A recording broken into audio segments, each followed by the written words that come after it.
him a lot, 'cause we got him on the spot. Welcome back. Welcome back. Welcome back. Welcome back. Welcome back. Welcome back. Hi, I'm Paula Scheffner, and welcome back to On the Spot. This week I'll be looking at the 8th Welcome Back Kotter episode, One of Our Sweathogs is Missing. This first aired on October 28th, 1975. The IMDb summary is, Epstein loses a fight to Todd Ludlow. He feels so ashamed about it, he runs away. So now you know who the missing Sweathog is. Bob Lehendro directed again. This was written by Marilyn Suzanne Miller, who was born in 1950 in Neptune, New Jersey, so one of the younger writers, and still with that New York, New Jersey connection. And she is still live as of this recording. She would go on to win Emmys for Saturday Night Live and The Tracy Ullman Show. And she had already written for The Mary Tyler Moore Show, Rhoda, and Maude at this point. This was her only Welcome Back Kotter script, and she would write for Murphy Brown in 1998. So it's interesting that instead of one or two male writers, we have a female writer and one who obviously wrote for women. So we get an interesting take in this episode on manhood and machismo and related topics. I don't feel that this episode works as well as it could, but it is certainly interesting. And yes, we have Todd Ludlow back. We had previously met him on the debate episode, and I'll talk more about him. In the cold opening, Gabe and Julie are eating at their table with the yellow placemats. I think it's some kind of pasta, whatever it is, it requires forks. Gabe asks if she remembers his uncle Ernie. She doesn't, but he says that's alright because Ernie doesn't remember her either. Ernie is getting married for the 4th time. The first 2 wives died of eating poison mushrooms, but the 3rd one died from a fractured skull because she wouldn't eat the poison mushrooms. We don't see Julie's reaction. I would think that she would react in horror to hear her husband making a joke about wife killing, but we'll never know. And it certainly is a disquieting start to the episode. But I guess in a sense it tells us that this is an episode about violence. The first main scene is in the hallway. There's applause as Kotter enters from upstage, passing the girl with bobbed hair who's talking to the boy who always wears a cap. Juan, Vinny, Freddie, and Verna Jean are in the foreground. Verna Jean has her hand on Freddie's shoulder. Everyone is smiling. Arnold is reclining on the bench. Kotter says they have 2 minutes to the bell. And I'm guessing this is in the morning before homeroom. He says it would make him supremely happy if just once he could go into the classroom and see his entire class sitting there before the bell rings. One says to make another wish, and he grins. The others laugh, and Arnold reaches up and touches Juan's shoulder. I'll just note right now, it's sort of a mirror of Verna Jean touching Freddie's shoulder, although I don't know if that was meant even subliminally. Vinny says they still have 2 minutes of private life left. So even though they're in the hallway, they're not in class, and they have more freedom out in the hallway. And this definitely is an episode like No More Mr. Nice Guy, where things can go on in the hallway that can't go on in the classroom. Kotter's saying he's asking just once, and he goes in the classroom. We can see some other extras as Todd enters. He's dressed differently than before, with a football jersey that has the number 19. He goes over to Juan and says that Susie told him that Juan hit on her at the party. He tried to make out with Todd's chick. I don't think we ever meet Susie. I don't know if she's ever referred to after this episode, but yes, we find out that Todd has a girlfriend and he's somewhat possessive of her. Juan says he wouldn't go near her because she's a dog. It's hard to like Juan in this episode. He will show some vulnerability later in a different way than Freddie did in the previous episode, but yeah, that's not much of a defense to say that she's too unattractive for him to hit on her. We never find out the truth of what happened at the party and why Susie told Todd that. Interestingly, Juan pronounces Ludlow as Ludlow, and he's the only one who does that. The Sweathogs, especially Freddie, are amused by this insult of Susie, and Todd is, of course, even angrier. Juan says to name him another girl that barks and rolls over, so he's doubling down on the insult. And then he howls. The other Sweathogs love this. Todd makes a fist and hits his other hand, challenging Epstein to a fight. Juan throws his binder to Arnold and says he's trying to figure out what Todd's new face is going to look like. Obviously, he is up for the fight, and Vinny warns Todd that Epstein was voted most likely to take a life, so that's the second time we've had a reference to that. And Juan tries to look modest like he did in the other episode, like it probably was just an honor to be nominated and he didn't expect to win. Arnold says he voted 3 times, but he holds up 2 fingers and then he does his laugh. And then Todd calls Juan cream puff, and the Sweathogs ooh while Juan mouths the word cream puff. Cream puff is not an insult you hear as much these days. It had connotations of wimp, but also implied homosexuality. That came up on Three's Company, for instance. Juan asks Horshack for his red bandana, which Arnold takes from Juan's back pocket. There is, I don't want to read too much into this, but there is a gay subtext to this episode if you're looking for it. Juan just wears the red bandana in his jeans because he thinks it looks cool and tough. Juan wipes Todd's chin with it, like slapping him with a glove for a duel, and the Sweathogs love this too. Juan says he accepts Todd's challenge, fisticuffs at close range, and he waves his fist playfully. Freddie says to give them room, but Juan points upstage and says, hey, that way. They could fight here in the foreground where we can see the hallway, but they're going to go slightly off stage. And Juan's friends encourage him, of course. After Todd and Juan exit, Vinny says they should find out Ludlow's blood type and start rounding up donations. So, of course, everybody assumes that Juan is going to win this fight because he's so tough, and Todd is a nerd. Arnold tries to high-five Freddie, but he misses, which I think is not the first time this happened. I have a note here. Does Vertigine have any lines in this episode? The black female extra from the last couple episodes is also back.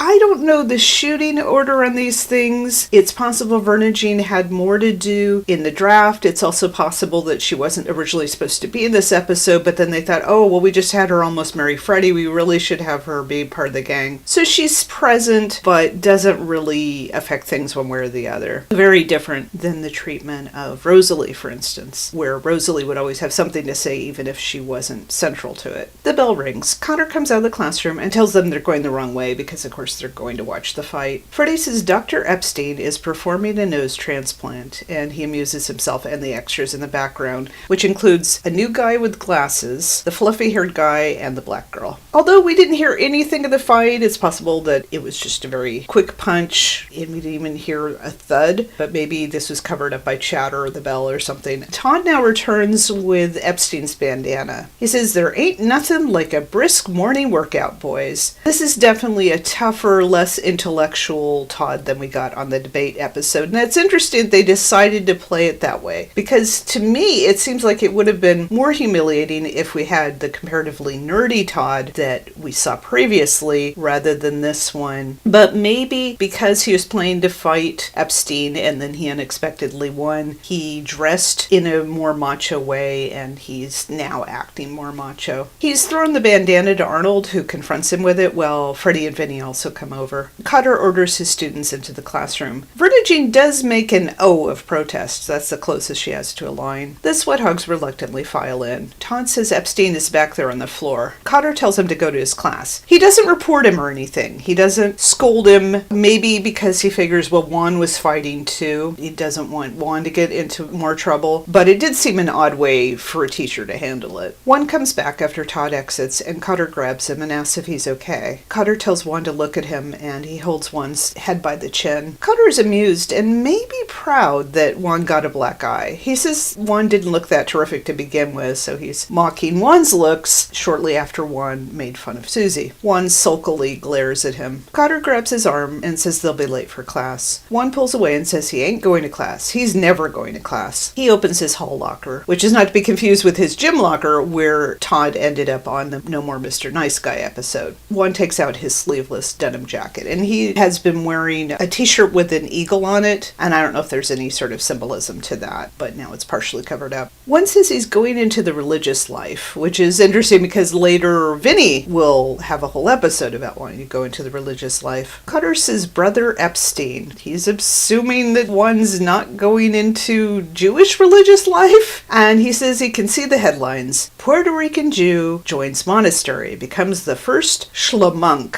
and there's laughter and applause. It's kind of like schlemiel, not quite schmuck, but kind of borderline there. Kotter cheerfully tells Juan it's not a big deal he got beat up. Gabe got beat up plenty of times, and we'll find out more about that later in the episode. Juan thinks Kotter doesn't understand, and Juan puts on his vest. Kotter says the kids in there, meaning the classroom, are his friends. Juan says nobody likes a loser. Kotter grabs his arm again and says Juan doesn't have the guts to stay. Juan asks who Kotter is to say that. Kotter spreads his arms and says he's the ghost of Sweathog past. So Charles Dickens reference. Kotter punches Juan's shoulder and says if he's wrong about this, may 1,000 Mr. Woodmans move into his apartment building. And Juan has to laugh at this. We will see Mr. Woodman briefly later on, but by this point, his image is established enough that he can be referred to. Touching Juan's chin, arm, shoulders, and then back, Kotter says that Juan will go in and face his friends, and then Kotter will take him to the nurse to get that eye fixed. So a couple things. One is that Kotter touches Juan a lot in this episode. I don't mean that in an inappropriate way. It's not something I'm used to seeing teachers do on TV anymore. This is how he is connecting to Juan and acting like an uncle or a big brother. Kotter could have just taken Juan to the nurse first, which probably would have been a better idea, but I think it's important to him that Juan sees that his friends still admire him. And of course, this will backfire, as we will shortly see. When Juan and Kotter come in, Juan tries to hide his eye, but Arnold, Vinny, Freddie, and Verna Jean come over to check on him, and they all stand close and touch him. So Kotter isn't the only one who's touching Juan a lot in this episode. When Juan sits, Arnold kneels before them, and Verna Jean looks at his hair. I'm not sure why. Well, maybe he had a concussion from falling. I mean, nobody considers that. He got knocked out on the cold hallway floor. The bobbed-haired girl kneels next to Juan, putting an arm around him. The other extras, including Glasses Boy, the black girl, and the white girl that I think is Dolores, come over, and they look concerned. Kotter points out to Juan that they're still his friends. Freddie agrees, but he says their hearts go out to losers, and he smiles. I'm going to say right now, Freddie is the main antagonist in this episode. It's not Todd. It's Freddie that makes things worse than anybody. And I'll discuss that more, but I think it has to do with Freddie's ideas about manhood. Kotter says Epstein is not a loser. Freddie says he's just talking about the fight, meaning not a loser overall, and he emphasizes that Epstein lost the fight. Juan glares at him. Freddie continues that Juan is his main man, and he can be a big winner at all that other stuff, and then he becomes very effeminate as he says knitting and ballet. So there definitely is an implication here that Juan is a sissy and possibly gay. Freddie and the other Sweathogs laugh a little, except that the bobbed-haired girl and Arnold still look concerned. Vinny says Epstein is still their friend and they respect him for who he is. The others nod. Vinny adds, a totally beaten man. He and the others laugh, again except for bobbed-haired girl and Arnold. You might think, okay, Arnold is the most sensitive, least macho Sweathog. Maybe he's going to be sympathetic. No, my boy Arnold disappointed me here. He says, I am truly, grievously upset with you, Epstein. How can I expect everybody to respect me when my very meanest friend turns out to be a cream puff? And he smiles a little and the others laugh. So even Arnold, played by a gay actor, is throwing around the cream puff word. Juan angrily pushes his way over to the door, then yells that Kotter lied, meaning lied about them still being his friends. He says now that he ain't the toughest kid, he's no one. So we see that Juan's toughness is a big part of his identity, and that is challenged in this episode. And we'll see if that has long-ranging consequences, if there are still lines about him being most likely to take a life and all that. Juan runs out, and the others call after him, including Arnold saying that they were only kidding. I don't think his friends mean it maliciously, and there is a lot of the Sweathogs tease each other back and forth, but Juan is very vulnerable here and ashamed of being vulnerable, and they just make it worse.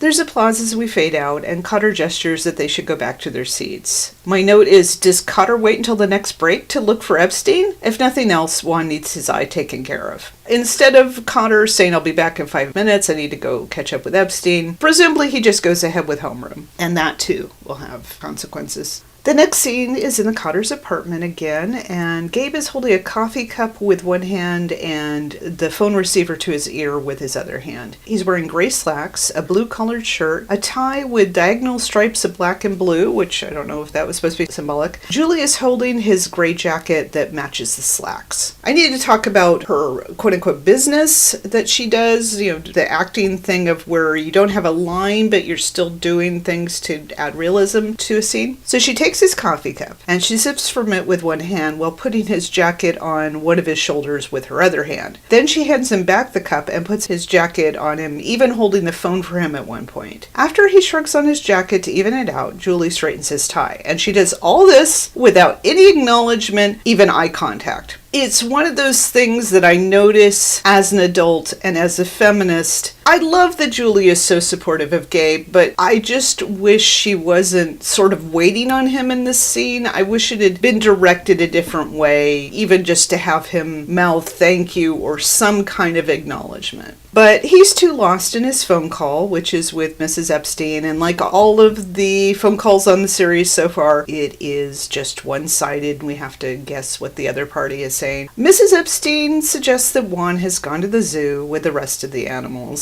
so that tells you something about her respect for him. Gabe tells Mrs. Epstein, and he refers to her as Mrs. Epstein, doesn't use her first name, that he'll let her know as soon as he hears anything. He says she's been a great help, but he makes a face like she hasn't. After he hangs up, he says it's absolutely incredible. Her son's been missing for 3 days, and all she says is, "Hey Murray, no wonder there was an extra sausage last night." So it's been 3 days, which is a pretty long time to be hanging out in Brooklyn, presumably without a car. And yes, Juan is a survivor, but we never find out where exactly he's been hiding. I'm guessing that this must be Thursday or Friday, the same week, unless he disappeared maybe on a Friday and now it's Monday, so they didn't worry about him over the weekend. But I don't know, that was odd. We find out that Juan's father has the same first name as the horse that Arnold borrowed a hat from in the debate episode. Murray would be a sidekick character that would appear in later seasons, but I won't talk about him just yet. Yes, they obviously liked the name Murray. And I assume that it was kosher sausage. Gabe and Julie stand close as she still fiddles with his clothes, and she says maybe that's why being a tough guy is so important to Juan. Nobody ever shows him any love. Gabe says before he loves him, he's got to find him. He kisses Julie's forehead and she smiles. His hands are on her lower back, and then they kiss on the lips. There's not a lot of affection between them in this episode, but that was a nice little moment. And it is interesting that already at this point, Gabe is not just a teacher, he is a family figure for these kids, even more so than their own parents, as we see in this episode. Mr. and Mrs. Epstein didn't even notice that their son was gone. Julie says if one only knew how much everybody wanted him back. So presumably, if it is Monday, then they've had some sort of communication with the other students. So that's why I think it's more likely Thursday or Friday. Kotter steps away and he asks what he should do. Then he suggests he should stand on the steps of the school and start singing. Then he goes into a 1-minute routine of "Won't you come home, Bill Bailey," substituting Juan's name. Julie, meanwhile, sees him out the door, locks the door after he comes back, lowers the curtains when he sings on the fire escape, and hangs up on him when he calls. And obviously, it's impossible for him to do all that, get out into the fire escape from the hallway, and then somehow get to a phone booth, as I said, in less than a minute. But it's just sort of a vaudeville kind of moment in an otherwise relatively realistic episode. I wouldn't say this is a very special episode, but it is dealing with more serious issues than some of the others we've seen. We fade into the next scene, which is back in the classroom, and there's a close-up of a poster that's a little bit like Vinny's campaign poster. It's been taped to the blackboard. It says, "Have you seen this?" in red capitals, and then there are 8 green arrows pointing at a large photo of Epstein, looking thuggish and possibly stoned. He seems to have on a white jacket with no shirt, and it reveals chest hair that looks like a tattoo. His afro looks wild, and his eyes are bloodshot, plus he's sneering. Like some of the other moments in this episode, Juan is presented as not quite human. Instead of "have you seen him?" or "have you seen Juan?" it's "have you seen this?" And then we see more of the classroom, and we can see that there's a desk for the headquarters that they've set up. There are 8.5 by 11 sheets of light blue paper that have an illustrated version of that Epstein photo with the word "lost" at the top. And I'm guessing that it was drawn by Freddie, who's absent from this scene, as is Verna Jean, just because we know that Freddie is a pretty good sketch artist. Later in the series, we'll find out that Juan is also an artist, but obviously he wouldn't be drawing his own lost pictures. The black female extra is typing. There's a small, I don't know what this is called, but it's like a case like you'd see in a school office with mail slots and labels on it. It's got messages and bulletins and then some smaller words that were too small for me to read. And then there's lots of loose papers that are also all light blue. Vinny is sitting in front of a ringing red phone. The bob-haired girl goes across the stage and then she'll later sit down. The glasses boy is writing at his seat. Dolores, Cap Boy, and Fluffy Hair are studying a map of New York City with pins in it. He tells the person on the phone to try the store on the corner with the big sign that says, "We never close," but they're closed. Then he suggests the Staten Island ferry, and he tells the person on the phone, "No, stupid, it's a boat." He hangs up, and there's laughter and applause. By the process of elimination, this is probably Freddie on the phone that he's calling stupid, because I don't think he would say that to Vertigine. Arnold comes in shortly, and we'll find out he was actually out at Coney Island. And I think that all of the extras for this episode, at least, are present and accounted for. It's never explained how they managed to hook up the phone to work in the middle of the classroom, but maybe Vinny really has trained with AT&T like he claimed in No More Mr. Nice Guy. Again, with the gay content, when the person on the phone doesn't realize that the ferry is a boat, so Ferry versus Fairy.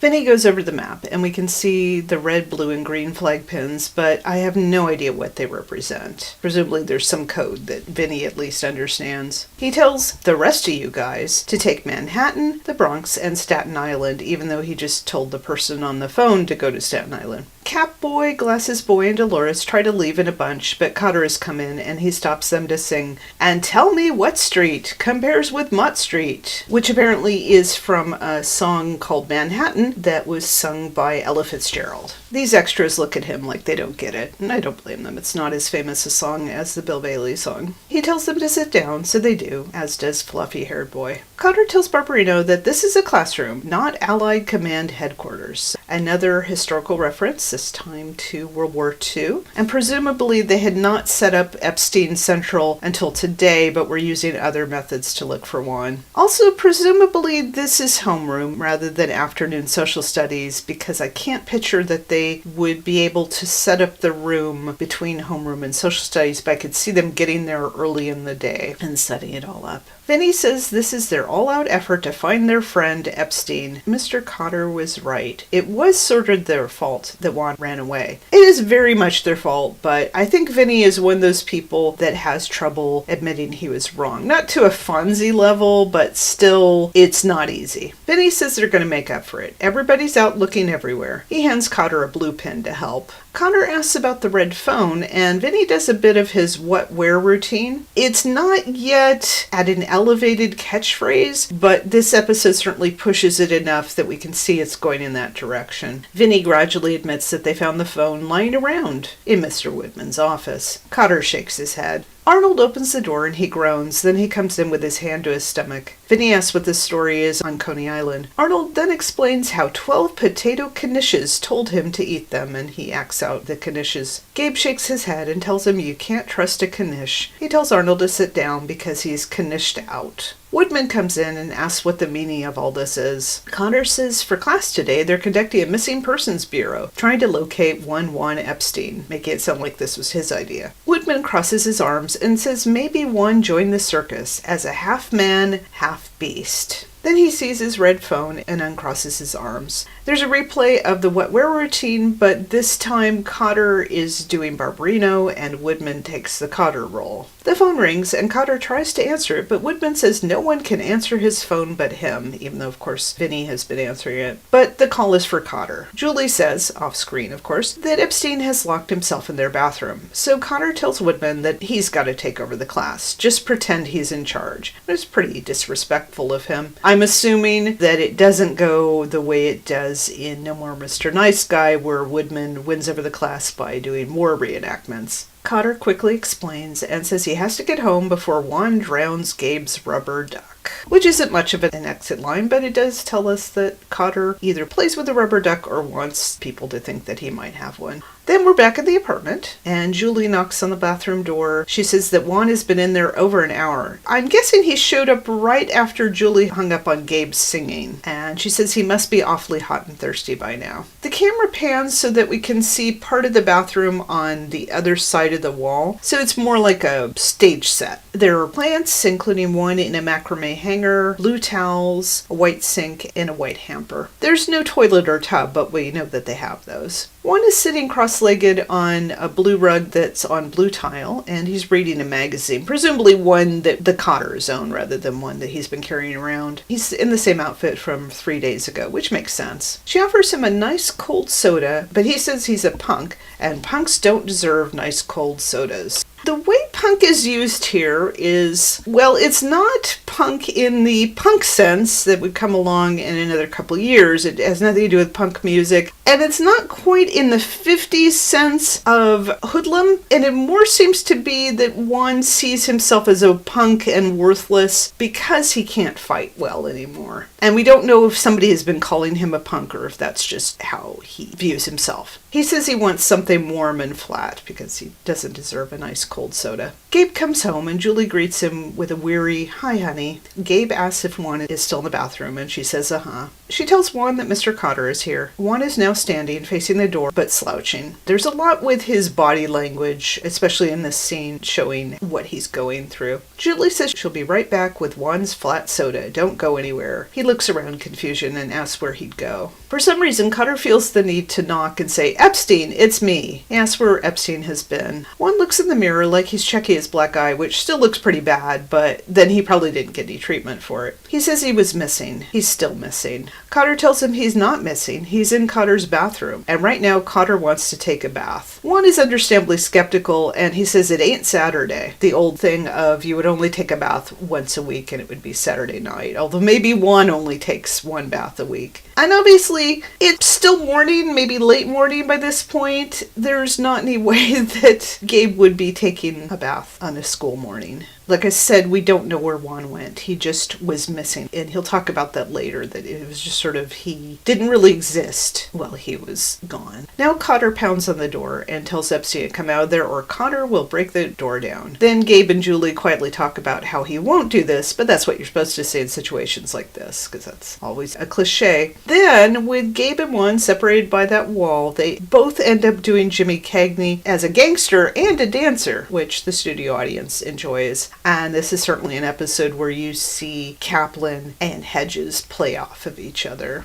It almost works to get Juan out of the bathroom, but then he realizes. Julie calls herself Julie to Juan and says she has his flat soda. So I thought it was interesting that although he calls her Mrs. Kotter, she, because she's not his teacher, is willing to be on a first name basis. And I think in general, Julie calls the Sweathogs by their first names, but some exceptions. Juan is sitting on the rug again, and he tells her to pour the soda under the door. Kotter takes the can and says the only way Juan is going to get the soda is to get his tail out of there. Juan stands and says Mrs. Kotter is out there, and he doesn't feel like facing a woman, because he's so humiliated. And I wondered, how did he get into the bathroom? So I came up with a theory that Julie had gone out to the garbage chute, or maybe to check the mail, and then Juan crawled through the window by the fire escape. Then when she came back, she noticed the bathroom door was closed. Julie says she'll hide herself in the bathroom. Juan makes Kotter promise not to look at him. Gabe hands Julie the soda and goes over to look at a floor lamp. Juan opens the bathroom door cautiously. Julie, without looking at Juan, hands him the soda and slips into the bathroom as he exits. After she shuts the door, she looks around as if wondering how she ended up in there. Kotter talks to the lamp as if it's Epstein. Juan tells Kotter not to make fun of him, and then he takes a sip of the soda. Kotter asks why Epstein came here. He says it's to say goodbye. He's running away to join this circus. So it turns out Mr. Woodman was right. In the Laverne and Shirley episode that would air about a year later, two of our weirdos are missing. Lenny and Squiggy actually do run away to the circus. Kotter lectures the lamp that one thing it can't run away from is itself. No matter where you go, lamp, you go with you. But eventually Kotter wants to look at Epstein because he can't get through to this lamp. Epstein wants Kotter to look at him with no expression on his face.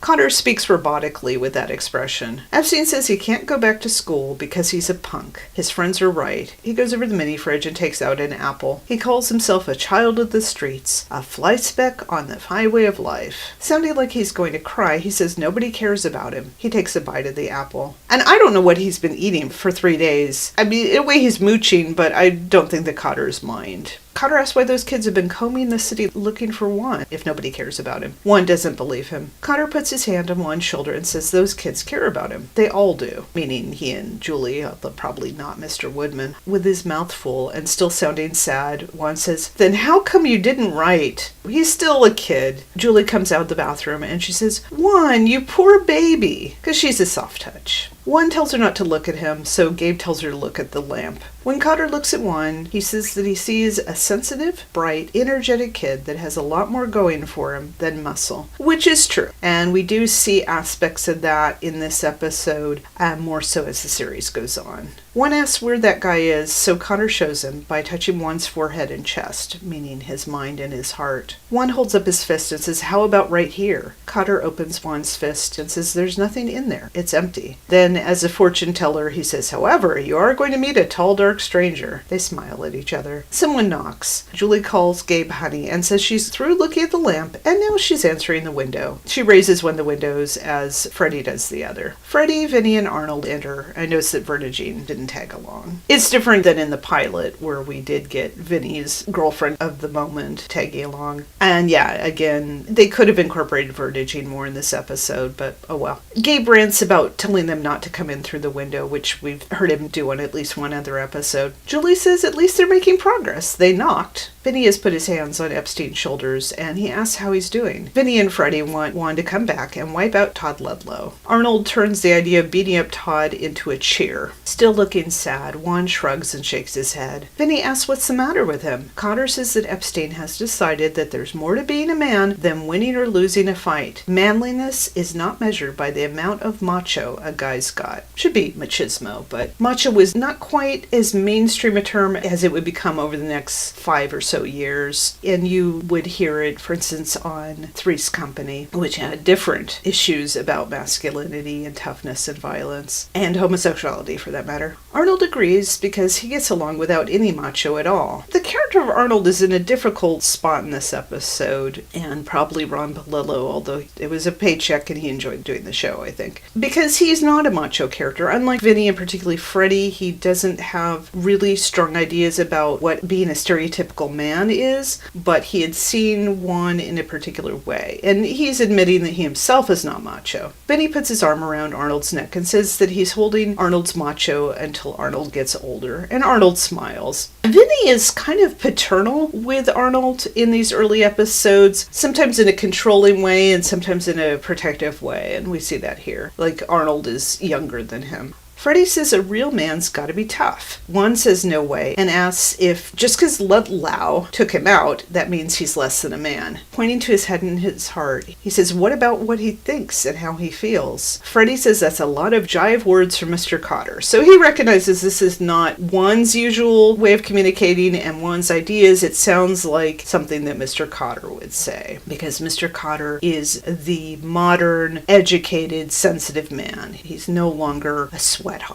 Juan again says no way, and Freddie says Mr. Kotter doesn't know nothing about living in the streets today. Kotter asks Freddie why he thinks today is any different than yesterday. Where do you think he got this nose from? Arnold pauses for effect, and then he suggests Kotter got his nose from a novelty store, which is ironic since Arnold's nose would be made fun of on at least one other episode. And there's laughter and applause. And it's not that funny a joke, and it's insult humor, but I will give Ron Palillo kudos that at this point he knows how to work the audience, and he knows the power of pausing to let things build. Kotter shows Horshack how his nose has been all over his head, meaning he was in so many fights it got dislocated, including to the back of his head. And one year, Kotter had to hide his nose in his locker just to make sure it was safe. Freddie argues that as long as they're living here, they have to resort to fighting. Kotter argues that if they use their fists, maybe they'll stay in this neighborhood the rest of their lives. If they use their minds and hearts, they have a shot at getting out of here. And Julie smiles proudly at him. And of course, Kotter has lived this. He was in fights as a kid back in his days at Buchanan. He used his heart and his mind to get an education and become a teacher and come back and contribute. Now he's trying to make their lives better, not just through what he teaches them about history, but through life lessons. Juan says he'll translate, so he has his friends each make a fist, and then he opens them up to show that there's nothing inside. And then Vinny does a bit more of what we're. Julie pats Juan's shoulders and tells him to call his mother because Mrs. Epstein is worried about about him, although clearly she isn't. Julie and Juan sit on the couch as he dials. He tells her it's not much fun being missing. You walk around all day, but you're not really there. Juan wants to talk to Ma, but first he gets Pedro, Irving, and Sanchez. So 3 of his brothers. And I had earlier theorized that he had 7 siblings and 4 to 6 of them were brothers. So we'll see if they're consistent about the names. Pedro and Sanchez are more on the Puerto Rican side, and Irving is one of the most stereotypical Jewish names, like Murray. When Juan finally gets Ma on the phone, he has to say Juan Epstein, because she doesn't know which one. And then he says that he's number 6, the short guy with curly hair, and he's antisocial, meaning not shy, but like a menace to society. So we find out that he is the 6th child, presumably out of 8 kids. We know that he has at least 1 younger sister, so we'll see if that's consistent. He tells her that he's at the Kotters, but he's coming home. She wants to talk to Mr. Kotter, and she says, still off screen, that if Juan was planning to come home for dinner, he should eat there, because his sausage was already committed. So I guess they're having sausages again, and apparently they book their food in the morning. Julie invites all of the Sweathogs to dinner, and Kotter looks stunned. So this is again, Julie is in some ways more welcoming of the Sweathogs than Kotter is, although that will change and morph over time. Arnold has been looking at his hand for the past few minutes, opening and closing it. He now tells Epstein that he was right. There's laughter and applause. Just at that, the studio audience is really here for Arnold. He hasn't even gotten to the punchline. Then he says that there's nothing there. Juan clasps Arnold's hand, and they smile at each other. Freddie admits that maybe you don't have to beat up on a guy to prove yourself, and they clasp hands. We sort of get everybody coming around to Gabe's point of view. He influenced Juan, and then Juan is influencing the others. But Vinny points at his head and says that if you use your head, you can get somebody else to do it for you. And there's applause. Kotter guesses that they're all going to have supper together. Mrs. Epstein says dinner, and Kotter says supper. Sometimes the terms are used interchangeably, depending on region. I don't know about Brooklyn. Definitely in the South, they're very different. But he says they've got to get back to school now. He opens the door, but they all file through the living room and then climb out the windows. The applause includes whistles. Julie looks amused, and Gabe looks annoyed. Then he shrugs, shuts the front door, and as the theme song plays, he climbs out the window like, well, just gonna go along with the Sweathogs. And, they had come around to him, he's coming around to them. The sitcom thing of people sort of meeting in the middle. In the tag, the Kotters are cuddly on the couch in completely different outfits. He doesn't have on a blazer, so presumably it's the evening of another day or even the weekend, but definitely not an evening where the Sweathogs are coming to dinner. And that would have been an interesting scene to see, of course. This joke is about his Uncle Bernie, with a B, so not to be confused with his Uncle Ernie, the wife killer. Bernie never took a bath, so we have to establish that for the punchline to make sense. He once went on vacation with 2 friends, one from India, the other from Israel. So even though he never takes a bath, he apparently makes international friends. And we don't know where he went on vacation. Their car broke down, and they asked a farmer who said that 2 of them could sleep in the house, but there wasn't enough room for the third one, so the other one would have to sleep in the barn. The Indian couldn't sleep in the barn because cows are sacred. The Israeli, who Gabe does as if he's a New York City Jew rather than an Israeli accent, couldn't sleep with the pig because it wasn't kosher. Uncle Bernie agreed to sleep in the barn. I guess he wasn't Jewish, or he didn't care about sleeping with the pig. Then the cow and the pig knocked, implying that they wouldn't sleep with Bernie because Bernie never takes a bath. We didn't see Julie's reaction to the Uncle Ernie joke, but she is amused by this one, and they kiss, and the episode ends. So, I had issues with this episode. I give each of these episodes a letter grade like in school, so F- to A+. The episode did not start out well, so I was thinking, okay, if this keeps going, I'm going to give it a C-. Then we had the stuff about Susie being a dog, and just all the kind of queer-bashing humor, even though nobody is gay, but it was still offensive. A lot of messed up ideas about violence. I did like the scene that starts with Juan locked in the bathroom. But for a while I was leaning towards a C. Then I watched the episode again to take notes, and I decided to go with a C+, which means that it ties with the episode where Vinny runs for class president. So one of the weaker episodes of the first batch, but above average. It kind of depends on how you take this all. Like, is it necessary for Juan and his friends to be so awful in order to sort of have their redemption? But you still have to sit through them being awful. That was a little bit hard to take. Some of the jokes didn't really land. Mr. Woodman stuff was okay, not terribly memorable. I was disappointed that there wasn't more done with Verna Jean. It would have been nice to have her either push back at Freddie or maybe provide a girl's point of view, because we don't really get that beyond what Julie says. And I was pretty much unhappy with almost all of the characters through much of the episode, but I will admit, a little bit moved by Kotter's support and encouragement of Juan and trying to bring out his sensitive, intelligent side to show him that he's not just a punk, he's not just his fists, he is a complete person, he's not a half man, half beast, he doesn't have to run away to the circus. Although he teases Juan a little bit, he respects him, besides loving him in a teacherly way. For each episode, I choose a head of the class, which is not necessarily a student, but it's the person I felt I most enjoyed watching in the episode. And for the first time, I'm going with Gabe. I do think that Kaplan has improved as an actor, and beyond that, his behavior in this episode, other than annoying his wife by singing "Won't You Come Home, Juan Epstein," is certainly more admirable than anybody's. I mean, Julie was all right, but she just didn't do as much. I did feel that Gabe was the standout here, which I usually don't.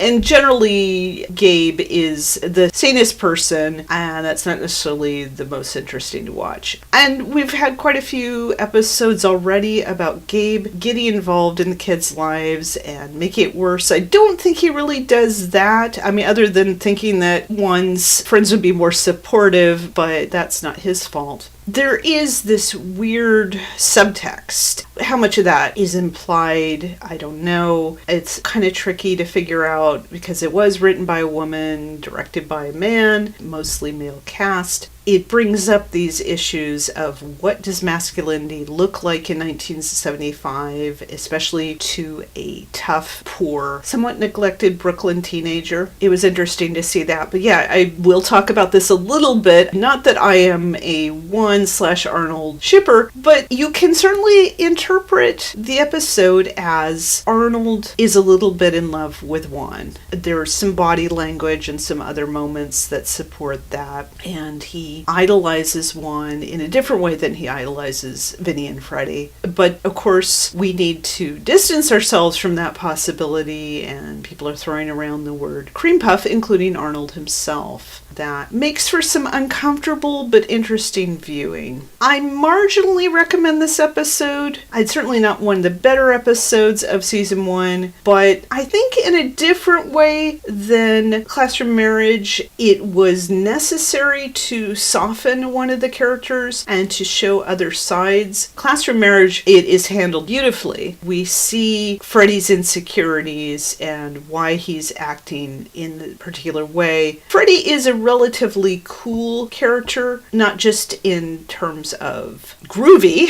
but he has less of a temper. He's less impulsive than Juan. Juan is more emotional. He is propelled by emotion this episode. Obviously, worse things could have happened to Juan. We don't know what happened off screen, but he was on the streets for 2 or 3 days. And this episode hints at darker things, but obviously it's not going to go there. So I think that it's a more interesting episode to think about than to watch, if that makes sense. The next episode is called Mr. Kotter Teacher, which tells us absolutely nothing about what the episode is about, because that's basically the concept of the show. And I'm not going to look at the synopsis. I will surprise myself, but I'm sure when I watch it again, it'll all come back to me. In the meantime, you don't necessarily have to be a macho man. Tease him a lot, 'cause we got him on the spot. Welcome back.